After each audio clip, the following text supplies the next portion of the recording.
Hi, you guys. Welcome to Growing Through Grief. This is part 2 of our series that we've been talking about. So if you haven't checked out the first episode, please do so. My name is Kia, and this is my son. And we are going to be talking about grief from a child's perspective today. The reason why we've chosen to talk about grief from a child's perspective is because a lot of times children do not know how to express themselves in times of grief and loss. And as a therapist, I see it all the time. When kids come in, it presents itself in different ways. Granted, everyone grieves differently, but grief can show up in different ways, and sometimes it's healthy for your children to talk to someone, or at least start with you, talking to you about things that they have lost and those symptoms that go along with it.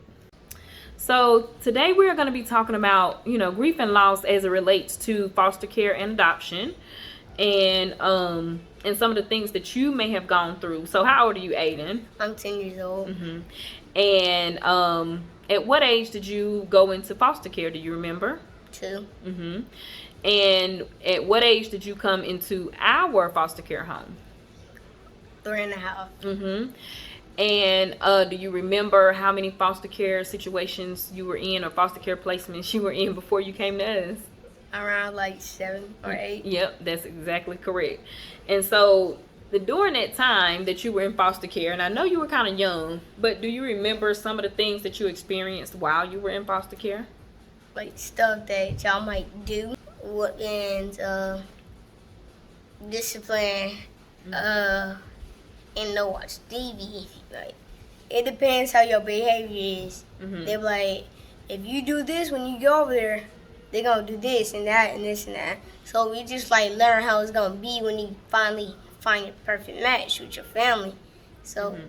So you were saying that sometimes, like in foster care, you might have got beaten or stuff taken away, or no, we was never beaten. Oh. Like still, like they'll have a belt. Like they'll say like, this is what they'll use if you be bad. Oh, so like your foster care supervisor or something, like your social worker would tell you that the, oh my Lord, wait a minute, like, you ain't never told mommy that now. They don't know who us. Nah. Okay, got you. So all of the placements that you were in, you liked them pretty good. Yeah. Yeah. Yes. Okay. And so do you have biological siblings? Yes. Mm-hmm. And so you were in foster care with your biological siblings at one time. And how was that? It was excellent. Mm-hmm. But scary. Okay. Because I could get separated. So. Mm-hmm. So you kind of learned to deal with that separation. How did you learn to cope with the separation from your biological siblings? I gotta learn. Mm-hmm. Can you be more specific? Mm-hmm. More specific, like the first time you were ever separated from your siblings, how did it make you feel? I was scared. Like I was like this. And all my brothers come with me. They was like, no, they're going to see other people to see if they wanted to stay there. Mm-hmm. I started crying because usually me and my brothers would not go out each other nowhere. Oh, okay. So you and your brothers would go as a sibling group, Mm-hmm. and then after a certain amount of time, you guys started to get separated in different homes. Just say after about the 4th or 5th time that you guys may have gotten separated from each other, did it start to get easier each time you got separated from your brothers? Mm-hmm. I started getting used to it. Okay. Mm-hmm. I know they would say no because they was like, oh, you going to take me to this place? I'm going to say no right away. Else I like them. So if I don't come back tomorrow, that means I like that family. So you and your brothers would have like a deal going on. A little conversation before we go to sleep. Like, okay. And so you and your brothers would have a conversation, and you guys would talk about things like, tomorrow when I go to this home, if I like the people, then I'm just gonna choose to stay there, and if I don't, then I'm gonna act up so I can come back to this family. Mm-hmm. Oh, so y'all was trying to be slick. We're trying to be slick. But y'all had a little cold going on. But at your age, that was very understandable. That was very understandable. Then you came into our foster care home, right? Mm-hmm. And once you came into our foster care home, did you think at some point you were going to go back and be reunified with your siblings? Yes, because I tried running, so I thought, man, if you trying to run, may as well just take him back. Like, that was your thought process, like if you try to run away from them? Yeah, I tried acting up. Yeah, you remember I tried acting up real bad. Mm-hmm. So you could go back to but be with your my siblings already with other. No.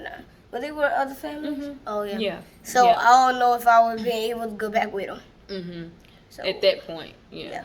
So now, once you came, and then we had to have sibling visits, right? So did you enjoy your sibling visits? I enjoyed them. Mm-hmm. Mm-hmm. And so, how did it make you feel, like seeing your siblings after that length of time?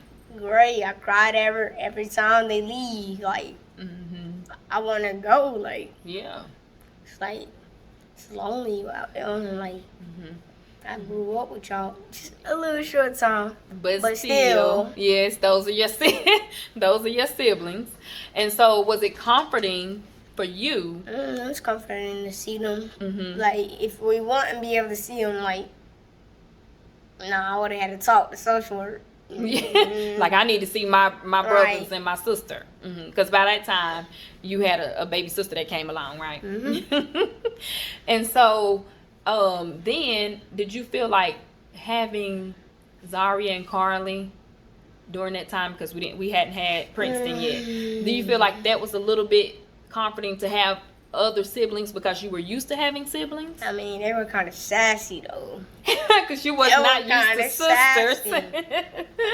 Yeah, I wasn't used to them, so they were kind of, Aiden did this, Aiden did that. I used to get in trouble so much because they would talk like, like I look at them like this. Oh, that's how you used to look at them, Aiden. I'll be in my room like this. They pass by, I'm like this. You wasn't used to having sisters at that time. No. As time kind of went on, and did you feel like you were never, once we started talking about adoption and moving into the adoption category, did you feel like at that point you were never going to see your siblings again? Yes. And like,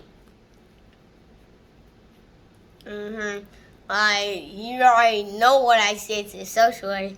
I split it 50-50, like, because I want to see him. I want to be with my little brother, so, and y'all was a really great family at that time, so I split it 50-50. Like, give me a little bit more time to think. Like, she was like, man, you have to go tomorrow, so you need to like anything. I said 50-50, like, I need to think. I'll tell you tomorrow. But I still see them sometimes. Yes. And do you feel like once you were adopted and you knew that we were going to keep in contact with your siblings' families, did that make you feel better?